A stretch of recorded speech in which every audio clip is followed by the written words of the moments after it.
آج کے اس معاشرے میں کوئی کسی کی مدد کرنے کے لیے تیار نہیں،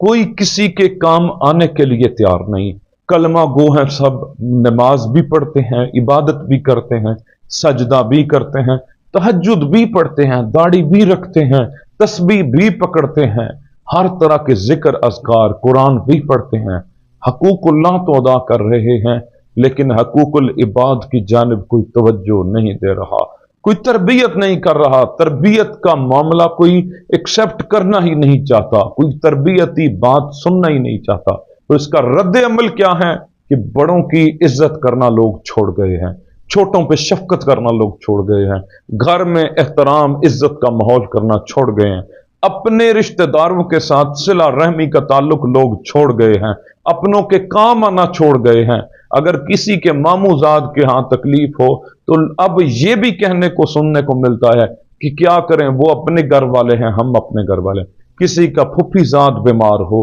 اس کے ہاں تکلیف ہو تو یہ الفاظ سننے کو ملتے ہیں، وہ اپنے گھر والے ہیں، اپنے گھر کی فکر کریں۔ اب وہ رشتوں میں کمیاں آ گئی، وہ تربیت میں کمیاں آ گئی، وہ والدین کے رشتہ داروں کے ساتھ تعلق رکھنا ختم ہو رہا ہے، والدہ کے رشتہ داروں کے ساتھ تعلق رکھنا ختم ہو رہا ہے، اور پھر عام مسلمان جس کی حرمت اللہ کے رسول صلی اللہ علیہ وآلہ وسلم نے بیان فرمائی کہ کل المسلم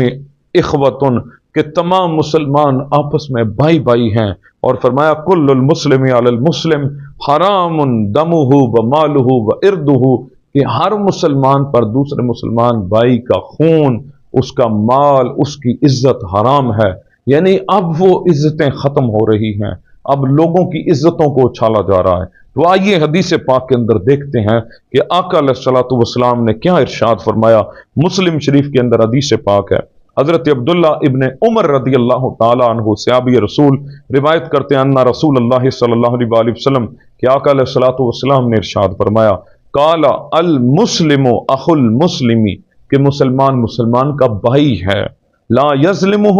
ولا یسلمہ۔ اللہ کے رسول صلی اللہ علیہ وآلہ وسلم نے فرمایا ایک مسلمان دوسرے مسلمان کا بھائی ہے، وہ نہ اس پر ظلم کرتا ہے، نہ مشکل حالات میں اسے بے یار و مددگار چھوڑتا۔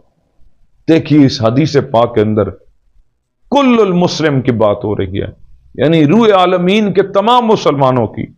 تو رشتہ داروں کا کتنا مقام ہے جو قرآن نے بیان کیا، ذوی القربى والیتامی والمساکین وابن السبیل، ساری کیٹیگریز بتا دیں۔